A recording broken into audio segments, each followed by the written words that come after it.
Welcome to the Journey to Oneness podcast.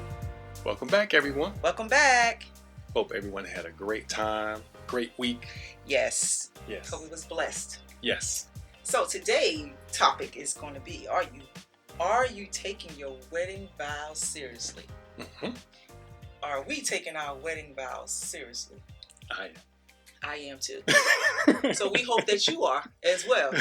So, we like to start off with a scripture. And, Yes. if we don't start off with it, we like to throw a scripture in there, 1 or 2 or 3 or 4, however many God to tell us to throw in there, we go throw in there. Yeah. So we're going to start off with these 2 right here. Mm-hmm. For this reason, a man shall leave his father and his mother and shall be joined and be faithfully devoted to his wife, and the two shall become one flesh. That's in Ephesians 5:31. Mm-hmm. Number 2, a person standing alone can be attacked and defeated, Mm-hmm. but 2 stand back to back and conquer.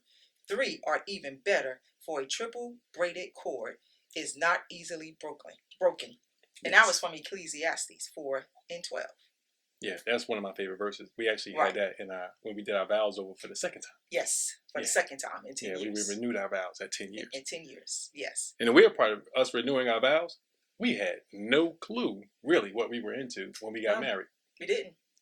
The funny stories is our kids thought we wasn't married. They was like, Mommy, Daddy, I thought y'all was already married before, right? We was like, oh, we are married. Yeah, I just wasn't a part of the wedding. And we wanted to make sure that we include you guys as a part of the wedding. Yeah, and it was on our end. It was more of an understanding of, oh, this is what I really kind of like the title. Yes. Okay, now I have to be serious about these things that I'm committing. Right. You know what I mean? I think a lot of times when we make those vows, we don't really. This is the revelation I had. You don't consider what we say, but not only just what we say, but who we say it to. Right. Right. So I think a lot of times we get together, we have these weddings, people start talking, and they commit. Love, honor, cherish, obey, sickness, health, rich or poor, good, bad, all these different things that we say. But what hit me was, I made a vow. Right. Well, I can make a vow all day long to you, and there's a consequence. Don't get me wrong, there's a consequence. Right. But when I swear before God, the Bible says clearly, don't make a vow and not keep it. Not keep it, right. Right. So when I make a vow, I need to really shift my mind and understand, you're the witness, and the fruit will show up with you. Right. What I promised God that I need His help for me to do. Correct. And vice versa. Correct.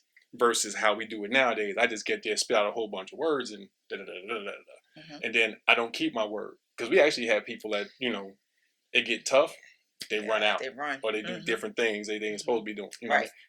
Somebody gets ill, and then, they run off. I just can't deal with it. I ain't here for all this. Right. And it sounds bad to say that. Well, the person only can take so much, but that's part of the vow. Part of the vow. That's right. Now, some people have different vows, but the one that we took, the one that we said rather. Yes. I'll take you, you take me to be our wedded husband/wife, to have and to hold from this day forward, for better, for worse, for richer, for poor, in sickness and in health, to love and to cherish till death do us part. Yes, ma'am. So we actually upheld what we spoke and what we said we was going to do. We agreed to what we was going to do. Yes. And so with that being said, I wanted to talk about, first I want to say publicly, thank you for having my back. Thank you for taking care of me when I was down. Even when I'm not down, you take care of me. But even more so when I'm down. And what I mean by down, when I'm sick, when I can't do things for myself. I was diagnosed with lupus, mixed connective tissue disease. So it's different with mixed connective tissue disease. For the ones that don't know, it's different diseases in one. Yeah. So my body is battling against itself. So it's fighting against itself. But I don't take that lightly.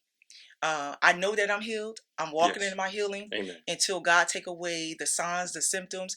I'm going to continue to know that God is there for me. Continue to trust in God that I'm going to be able to do all the things that He told me that I need to do, that He promised for me to do. Yes. So at times, you may see me on here. You may see me look really tired. Yeah. Just know that I am tired, but I am pushing through to the best of my ability. I'm trying to do all I can because this word has to get out. Yeah. God, this is something God wanted us to do because there are marriages out there that's failing. Yes. Some people, they leave their spouse when they're sick. Yeah. You stayed while I was sick and still sick.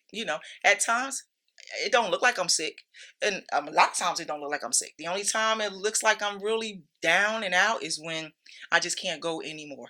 And that's when the fatigue is there every day. Yes. There's nothing they can do about the fatigue. Medication can't do anything about it. Sleep don't do nothing about it. It's just I have to continue to trust in God that He's going to get me through this. And then in that time, until He get me through this, I still push and I still push. Right. I push for me. I push for y'all. I push for other people. Mm-hmm. But at the same time, now I know my limit.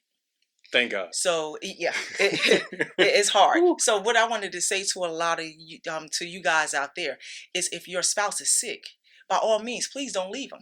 Yeah. Because that's when they need you the most. Yeah. They don't just need you when you're, up and moving around and oh, I got this, I'm good. They need you when they're sick because see, when they're sick, they can't fight. Right. It's hard for them to fight when they're sick and they down. But when you're sick, your spouse can fight on your behalf. Just like, when we're praying for a friend. Our friend can't can't pray on their behalf because they're down. So this is why God has us in their lives as friends, so that way we can battle for them. Yeah. Even though the battle is not ours, it's God's. But we're praying as a battle for quick connection. Yeah. So I just want you guys to know that no matter what you're going through in life, just know that your spouse is there for you, regardless of what it is. Yeah. And that's why I wanted to publicly say thank you for being there and upholding what you said you was going to do in this marriage. Well, and even if you're down, I still try to do what I can do. But it's all about honor. Yes. I honor you, you honor me. And this is what it is about in a marriage. It's not about respect. It's about honor. Yes. God says He honor us. Yeah. So if God honor us, how much more do He want from us to honor our spouse? So one of the things you can probably hear a whole lot about honor. It's just where God is really sort of opening our eyes to, especially when it comes to marriage. A lot of times people want to deal with marriage from a basis of respect, but there are tons of scriptures that deals with us as men, ladies, how we're supposed to treat our wives, how a lady is, God honors women, how God honors men, how God honors families, how marriage is an honorable institution. It's not just something that we just randomly do. But the first thing was, one of the things I really try to draw an understanding from is, it's in Psalms, I believe it's in Psalms 8:5. It says, for you have crowned, what is man that thou art mindful of him? And you created him just a little bit lower than angels. And you have crowned him with glory and honor. That's right. Right. So if that was the original man, when Adam he was crowned, he was set up in headship of the earth with dominion, with glory and honor. That's right. And then when he understood a little bit of what his purpose was, God brought him and helped me. And then you go back into Peter where it speaks of that we need to honor her as a weaker vessel. Not that she is a weaker vessel, but as a weaker vessel. So, but even the wife has to get honored because that was the first thing that God did for man, because He crowned him before He gave him his domain. That's right. Right? So when we think about it from that standpoint, it behooves me. It's of my best interest to position my heart before God in a position of honor, because it's going to help me and her deal with each other the right way. And that's why it was a lot of, now I will say this, it wasn't as though I had this revelation when I said that when we did our vows the first time, 30, soon to be 31, we coming up on 31 years, y'all.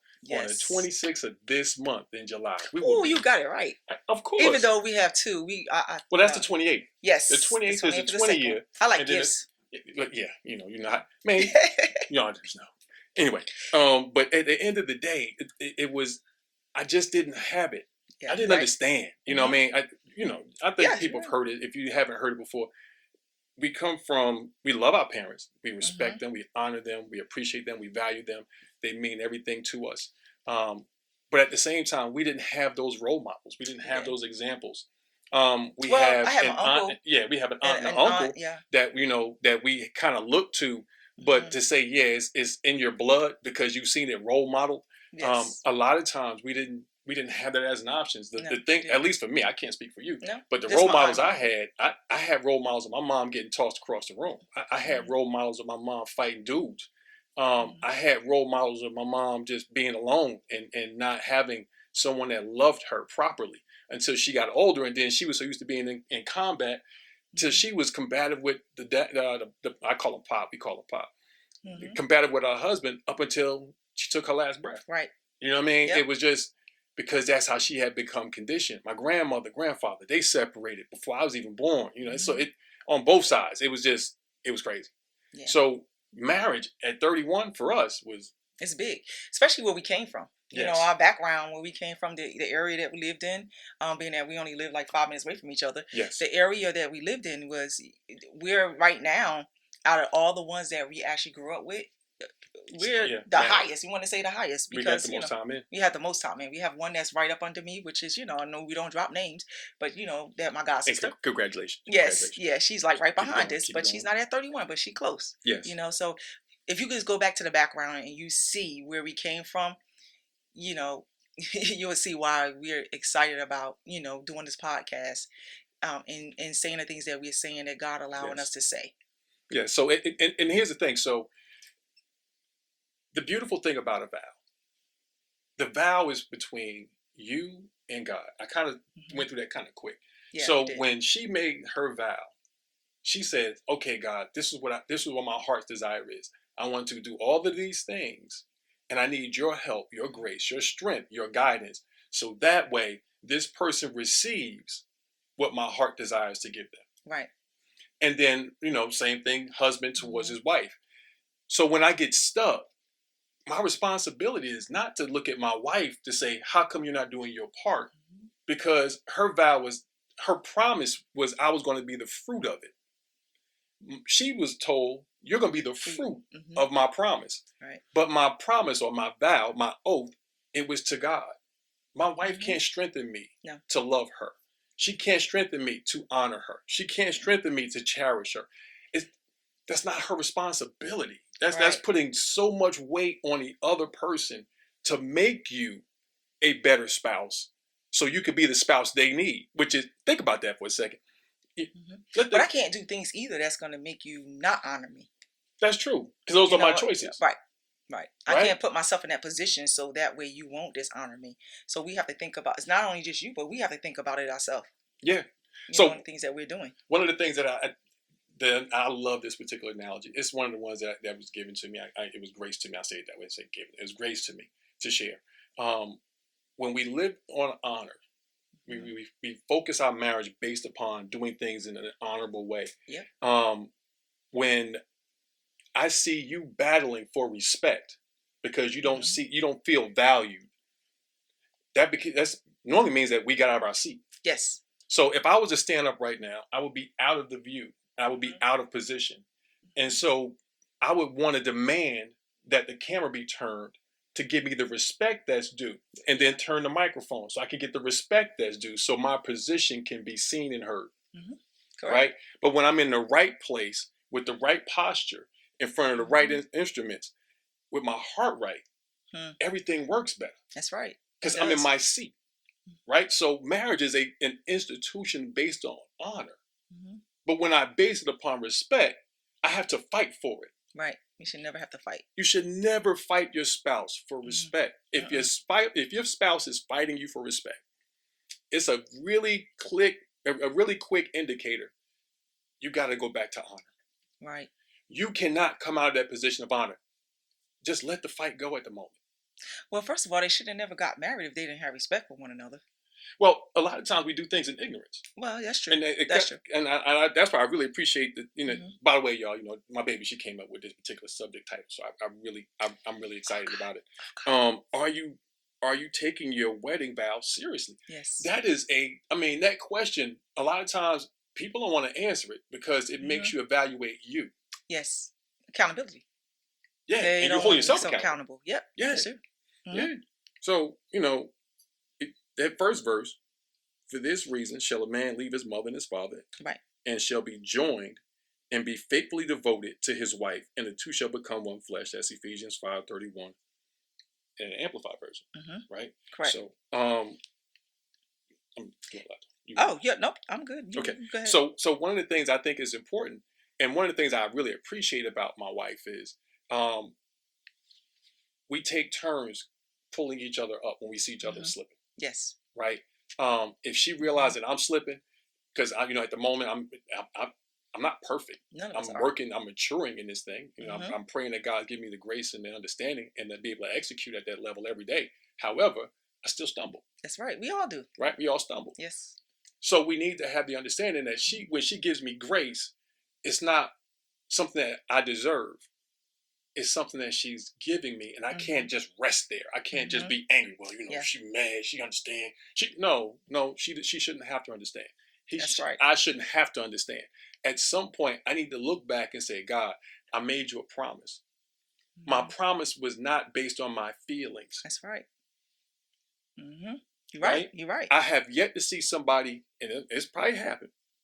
But you just haven't seen them. We haven't seen it. I haven't seen anyone get to the altar and they mad, they arguing, they fighting, and they reciting their vows, and they're saying it with anger. Ooh, that would be bad. That'd be bad, right? They're going in jacked up. Yeah. So when we go in, it's a happy moment. We're all excited. We've been looking forward to this day. Everybody has spent all this money, got all this nice clothes. You went to this little secluded place. You got a judge. Even you went to the judge's chamber. I don't care how you got it done, but you were excited about it. Yes. We have to be excited about getting to know the understanding of how marriage works. I know you have the church, multiple pastors, bishops, different doctrines, all these different things that they take the word honor and they look at marriage and relationship between husband and wife, and they say, well, it just means respect. But when you study, that's why I said, if you're a believer, you've heard this. Study to show yourself approved. A workman who need not be ashamed. Rightly dividing the word of truth. You have to get into the word and dig into why does respect and honor, they so close. But when it comes to marriage, it is not the same thing. That's right. It is nowhere near the same thing. Respect is lightly esteeming someone based on what they provide to you. Right? That's correct. That's the easiest way I can explain that, right? So now when I honor my wife, it doesn't make a difference what she gives me. Her position as wife dictates she receives honor. That's right. As vice husband, versa. I get honor. Now I could be acting a fool, and the Bible says that just as summer is and as snow in the summer and as rain in the harvest, so is so is honor unbecoming for a fool. So, but at the end of the day, we're still in the covenant. Her responsibility, my responsibility is bring me back up. Yeah. Get me back up. Do whatever you can. Even that, sometimes you have to learn how to be quiet. Tell yourself to shut up. Really, sometimes I tell myself shut up because we are not trying to win the fight. Because we shouldn't be trying to win a fight in a marriage. If anything, we should be trying to come together and agree on, or even if disagree, to agree, or agree to disagree, however you want to look at it, instead of us fighting one another and trying to win an argument. Yeah. Because it's not going to get you anywhere. All it's going to do is put you further and further out. And some people, because of they trying to win an argument, they never settle the argument. So what they do is, I'm just going to get past it. You never get past it if you don't resolve the issue. What's going to happen is you're going to bring that issue is going to come back up in another conversation. And it may not be right now. It may be 5 or 10 years later. That same issue going to come back up in the conversation. And the other person going to be like, well, I thought we already moved past that. No, you thought I moved past it, but I know I didn't move past it. Yeah. So you have to resolve the issue no matter what the issue is. And that falls along with honor. So if I honor you, I need to go and let you know and say, hey, babe, did we have an issue? Can we talk about this? Can we talk about it? Because if we could talk about it, then, things will work out. Yes. Yeah, we may not agree about everything, but we're going to come to some type of resolution so that way we can, respect one another. And honor one another. And honor one another. Our opinion as well as the person. Yes. So the key to the whole thing is this. It's right here in the verse. And the two shall become one. They shall become one. they're going to have 4 eyes. They're going to have 2 mouths. They're going to have 4 ears. They're going to have 4 hands, 4 feet. However, they're going to move in concert. They're going to move in unison because they've agreed upon the outcome. Yeah. So now here's the funny thing, right? We've said this before. There's been many times we talked about doing things. And we said, well, we should do it this way. No, I don't want to do that. I want to do it this way. And we would go back and forth, right? Yep. And then we would have options. Or we would, okay, we're going to go with this one first because for whatever reason, this fits. This one works better. But at the end of it, the focus was 2 becoming 1 against that issue. Right. What happens nowadays, people fight one another so they can have control of the issue, not come together so they can dominate the issue. Yeah, that's correct. If you can get that into your marriage, if you can work that into your heart and know at the end of the day, this person is going to be what's best for me. I'm going to be what's best for her. We have to tackle this issue, not let the issue divide us. Right. You know, what just came to my mind when you was talking about one was the conjoining twins. Yes. You have one body but 2 heads. And they go that way. Not only that, the angels, you know, the one with the 4 4 sides. Yep. It's one body. One body. But in that one body goes that one way, no matter how many heads it is. You know, that was just an example that just came to my mind. Thank you. No, that just came to my mind concerning, you know, 2 becoming 1. Yeah. Yeah. So we're going to go through 3 things that produces results about love in a marriage. In a marriage, right? So, number 1 is love gives. That means it flows freely in gracious generosity. Yes. Yes. Gracious generosity. We kind of touched on that, I think, at one point. There's this scripture that is constantly used, and I think it's been used in a very one-sided manner. And it says, let the wife render unto her husband due benevolence, and the husband unto his wife due benevolence. So when you really dig in, study to show yourself approved. Don't let y'all pastor keep having y'all fighting over this foolishness. Yes. Tell about something. She got to give me, man, he holding out. I don't know what his problem is. He must be. No.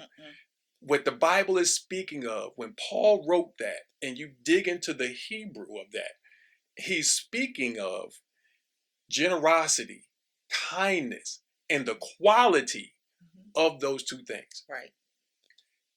He was not talking about intimacy. Now, later on down, he starts to dig into those things, separating yourself for times of fasting and that kind of thing. But at that in that one verse, do benevolence, kindness. I'm your husband. You're my wife. It is due me. That's based off the responsibility to honor as wife, honor as husband. It is the expectation that God says, treat one another with kindness. Not just kindness, but a high quality of kindness. Get a dictionary when you read your Bible, please. Even when you do all of that, guess what? The other stuff, the sex and all that, is going to fall into place. It's going to come. You already have the order. The order is to treat one another with respect, with honor. I take that back now, respect, but honor. You know, and then we go through all that. Once we go through all that first, believe me, it's gonna line up. Yes. You will not have a problem with wanting to be, you know, sleeping with your husband or sleeping with your spouse. So we have to do things in order. Yes. If you do things in order, it falls right into place. Yeah. Because your heart's going to be your heart posture will be different. That's right. Right? You won't have to demand sex from someone that's being kind to you and you're being kind to them. You don't have to do it out of who wants to sleep with anybody out of obligation? Out of obligation. I mean, there's some people out there that do that. You owe me sex. Yeah. The devil? It's probably people out there doing it, and I mean no disrespect. Yeah. I am not being, intentionally disrespectful. I just want you to look at that from a position of, I promise God that I'm going to love, honor, cherish. Right. How does demanding sex, using the word to beat the person into giving you sex, line up with love, honor, and cherish. When you demand, the other person don't want to do it. So it's just like you might as well not do it because it's not going to be fun anyway because you're demanding it. Yeah. So, that's not going to right. And it's something that he gave us to enjoy. Yep. He gave us one another to enjoy the coming together of one person. Right. It's supposed to be something that's pleasurable, not something that, well, it's Tuesday, girl. I know you got work and you got school. Well, babe, how you've been out all day. I know you driving. You've been gone all week. And all that, man. Sis, bro, really. Start with kindness. Yes. Yep. Start with tenderness. Just pull some time aside. Just, hey, I want to talk to you about so and so. Now I think about it, it ain't even that deep. No, it's not. I choose you. That's right. If we focused on choosing our spouse versus choosing the issue, life would be a whole lot better. Life would be a lot sweeter. We keep saying that, we need more money. Well, the money will come when your mind's at peace. Well, we need more relaxation. I need my sleep. I need all these things that we say we need, right? The hierarchy of needs. Those things will come when you have a understanding that you have a help me, not a combatant. That's right. That's right. When you look at your spouse, and if in the first thoughts that come through your mind is, I love them, but we got to have this argument. You might be on the wrong path. You might be having the wrong tools in play, right? You need better tools, and we're going to do some things that's going to help y'all get some better tools, right? So it's some things that you may see. We're working on the website. Some things that we're going to populate into the website. There'll be like free downloads, different things like discussion planners, date planners. I mean, those things that now this girl here, I don't know about gifts. I suck at getting gifts. Oh yes, you do. I do. It is not my strength. Yes. I work at it. Every now and then I get a little. I get a hit. I get on base. You know what I mean? I don't have any home runs yet, but I get on base. Yeah. But you still this girl here, she like Steph Curry from like half court, and it's consistent. It's like, she just pull up and like turn around, start walking away. Be like, oh girl, you killed it. Oh dang, bro, man, your wife hooked me up. My wife love that man. So I'm just saying. So she has a gift of understanding how to give a good gift. Yes. So we're going to try to set that up on it. So it's going to be some little things that really provides substance into the marriage, where it can take some of the tension out of the marriage, some of the stress out of the marriage. So that way we can have some real conversations with the person that sees you, not just the person that you see. Correct. And number 2. Yes. Love cleanses. Being stripped of your old ways. Ooh. Don't bring your old ways into your marriage. Gotta go. Because when you bring your old ways into your marriage, guess what? You bringing issues in your marriage. Yeah. And then now not only you have to fight for your marriage, but your wife got to fight you in your marriage. Yeah. Or your husband got to fight you in your marriage because y'all bringing in old stuff. After a while, old luggage loses its touch. It loses its value. So you need to come on with new luggage. Start your marriage off fresh. Leave your old ways behind and y'all start fresh together. Yeah. And number 3, love exalts, which is what we've been talking about. Honor one another. Exalt one another high. Lift them up higher than yourself. Not higher than God, but higher than yourself. Well, higher than the issue. Let's just start there. Right, yeah. Okay. Do that. If the thing that makes you mad, he always leaving his dirty socks in the bathroom or in the wherever, she always making me do so and so and so and so. Stop. Let it go. Let it go. It's not important. Because you're trying to win an argument. Just discuss it. You're going to win an argument and lose your spouse. Right. And then you're going to be sad that you lost it. Right. So with that being said, we will continue on honor. Yes. Do we have a little bit more that we need to talk about on honor? So we would like for you to come back and follow us. Yes. And hope that we be able to help you in some kind of way. If we only help one person, it was well worth the teaching. And remember, yes, it's a journey and not a sprint. See you God next bless time. you.